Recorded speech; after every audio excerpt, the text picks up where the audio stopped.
The film starts with Lin, a female student who dreams of finding the man of her dreams. Just like the ones that exist in the mangas she likes reading, she presents the closest she has to a family. Kyang is her brother-in-law. He is an excellent cook and owns his own successful restaurant. Do is Kyang's son. That, in a way, makes him her nephew. She says that Do has an obsession with her. He ruins all her dates. A short montage presents a couple of Lin's dates that are interrupted by Do's funny methods. Do says that Lin needs to consider him as her personal bodyguard. Do wants to be a runner for his country's national team. He returns home and argues with his father about it. Kyang tells him that he should focus on studying medicine or engineering. If he can't do that, he will go and work in Kyang's restaurant.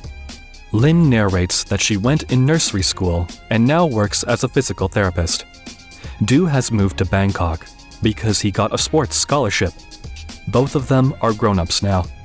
Meanwhile, Kyang speaks with his friend and says he has no idea where his son is. Do runs a race, but he finishes last. Following, we see Do working at a supermarket with Men, another employee. Their voices are heard from the store's speaker and they motivate the customers to buy more products. When the two of them get a lunch break, Do sees his Aunt Lin sitting on a table with her coworker and grabbing a bite. Do hides. Man, a musician who has a crush on Lin, visits the clinic she works in and asks for a therapy session. He specifically asks for Lin to take care of him. Lin's coworker tries to do his best and get rid of him. When Lin finishes work, Man approaches her and says he can accompany her on the way home. Lin says she has to do the groceries, but Man doesn't get discouraged. He goes along with her and carry her stuff. They visit the supermarket, and Man asks Lin what kind of men she's attracted to. He says she should be attracted to businessmen who are also eccentric musicians. Lin says not really. She's attracted to athletes, people who are active. When the shopping is done, they walk outside, and Man tells Lin this is the last time he walks her home. Lin seems happy about it, but Man says this is the last time because from now on, they will see each other every day. He is moving in her apartment building. Do and Man are hiding behind a vehicle and are listening to them. Man tells Do that this guy is going to get his aunt sooner or later. Do calls his father and tells him to allow Aunt Lin to live in a mixed-gender apartment because Bangkok is dangerous nowadays. Kyang asks Do where he is, but Do tells him nothing. The next day, Man knocks on Lin's door and he is all dressed up like a fitness enthusiast. However, he says he is not doing this for Lin. That's hard to believe since he has written Lin's name on his chest. Lin shuts the door on his face. Man pretends his nose got hit and Lin opens the door again. Man says the real reason he came to her is because he needs some plates and cutlery since he recently moved in his apartment and it's not fully equipped. He also wants to come in and eat with her. Lin says she could lend him some plates, but they can't eat together. She closes the door on him again. Someone is knocking on her door once more. She opens the door, but this time it's Do and Men who are standing outside her apartment. She lets them in and starts asking Do questions, where he stays and if he is studying anything. Do says that he has been staying with Men and he dropped out of college to get a job. Men says that he has been taking good care of Do and then intends to give Lin his phone number. Do quickly kicks him out of the apartment. Kyang calls Lin and says he got a call from Do, asking him to allow Lin to stay in a mixed-gender apartment. He asks her if she has spoken with Do. Do tries to signal Lin what to reply. Eventually, Lin says she has to go and hangs up. In any case, Do will stay with Lin from now on. Do and Lin grab some fast food, and Do asks her about Man. Lin says he is flirting with her, and Do asks if there is anyone else apart Man that's hitting on her.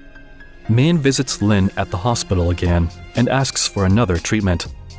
After he comes up with a couple of cheesy lines, Lin and her coworker hook him up for an electrical muscle stimulation treatment. Man asks Lin to stay with him, but she gets a text message from Do and excuses herself. Lin and her coworker realize that the machine which they hooked Man to is broken and needs maintenance. They run into the room and find Man getting hit by large amounts of electric shocks. They have to unplug the machine to make it stop. Man won't give up on his efforts. He knocks on Lin's door again. He has bought some organic food for her. He now sees Du. Lin introduces him as her nephew. Man says he would love to eat with them and get to meet Du. They all sit down to eat together. Man prepares some salads and a green cleansing smoothie for Lin. Du is annoyed by Man's excessive armpit hair. Du tries to finish all the food as quickly as possible to make Man leave. The next day, Du accompanies his aunt at her clinic office and carries a box for her. Dr. Eek walks by and has a short talk with Lin. Du does everything in his power to interrupt them. Dr. Eek eventually walks away, but things get worse for Du when Game joins the scene. He is a university student who has visited the clinic to film a video for his project, and Lin is going to help him. To make matters worse, this is the guy that Du lost his race to. Lin takes Game to a room and shows him some techniques they use on patients. These facial massage techniques are quite pleasant and include grinning and squeezing one's lips together. Game is having a great time and asks Lin to help him with one more video. He asks her to meet him tomorrow at a park nearby. Du has been watching them this whole time and doesn't like Game's invitation. Du shares his problems with Men and they both share it with their manager. The manager tells Du to befriend his enemy and collaborate with him to defeat their common new enemy. Man is playing the guitar in a bar and is having some whiskey. Du visits him and gets to talk with him. Du tells him about Game. He motivates Man to make a move. He can't just let this guy steal his love. At the park, a group of elderly people are watching Lin demonstrate some therapeutic moves on Game. When they have a break, Man walks up to them and tells everybody that this guy is trying to steal his future girlfriend. Man is having some trouble concentrating because of the amount of whiskey he drank the night before. Lin asks him to leave, and Man has no other choice but to do so.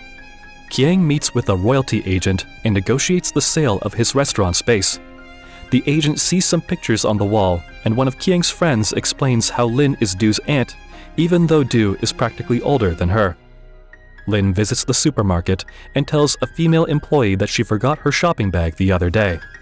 The employee tells her to chat with the customer support. They will be able to help her and give her bag back. Lin does contact support, and her message is seen by Men. Men hands the request over to Du, and now he is the one to do the texting. Du remotely introduces himself as Mr. Chat and asks Lin to describe her bag and its contents. Lin sends him a picture of her bag and says she kept a manga book in it. Du grabs that detail and uses it to connect with Lin. Men and the manager are able to see those text messages, and the manager tells Du that he's a weirdo for flirting with his aunt. Lin's coworker tells her the same thing. It's weird that she is talking that much to a guy who should be helping her with her request instead of flirting with her. When Du returns home, he is greeted by Man. He tells Du that he is in the process of getting over Lin. But while he was going to delete her from his Facebook friends list, he stumbled upon a beautiful girl, Yaya, who is a friend of Lin's and sells some vitamins online. He also says he already ordered 20 items and he is going to meet with the girl in another location because he doesn't want Lin to see them and feel bad. Man meets with Yaya in the supermarket, but she looks nothing like her Facebook profile picture. Man is pretty disappointed and asks if he can get his money back. Yaya and Man fight. Man blames her that she looks more beautiful in her profile picture. Yaya blames him that he also pretends to be rich in his Facebook profile. Man approaches them and asks them to calm down. Lin also joins them, but for another reason. Lin texts Du and tells him she knows he is Mr. Chat. Men calls Du and tells him to get there. Lin is waiting for Du. She only takes a look at him and walks away, disappointed by his behavior. Men and the manager talk about Du. They say that Du doesn't want his aunt to have a boyfriend. That's why he created a character that is not real, to keep Lin away from others. Lin has a date with Game, but Du crushes the date. he has a talk with Lin. Lin tells him to stop annoying her and go back to college to graduate and be able to help his father. Lin meets with Kiang and tells him that Du has dropped out of college and works a part-time job, but he is afraid to tell him. Kiang asks Lin what's her opinion on selling his store. Lin tells him it's his place and he can do whatever he wants. Kiang stands before the wall with the pictures and says that he has to tell everyone the truth before he decides if he should sell the store or not. Du goes back to college and signs up for some races. His father visits him on the track and they have a talk in the locker rooms. Kiang tells Du that he and Lin are not really related. He has made a promise to take care of Lin like she's real family, but there is no bloodline relation. Du tells Lin the news. That makes Lin depressed because she now has no real family left. Lin gets a scholarship for England and plans to attend to it. Du meets her at the airport. Lin says she can't understand how Du is happy with them not being related. All the while, she feels sad about it. Du says he has always liked Lin. Now that he knows they are not relatives, he can be free of his guilt. Before he knew, he would feel so strange and embarrassed for liking his own aunt. But they don't have to be romantically involved. He tells Lin they can be whatever she wants them to be, friends or nephew and aunt. Lin doesn't change her mind and flies to England. Kiang has not sold his store. Du finishes his studies and graduates. Now he works in his father's store. Lin visits them one day and she tells Du that she was not happy in London. She felt alone without Du and Kiang. The film ends with Du and Lin walking on a bridge and Du asking her if she has a boyfriend or someone she likes.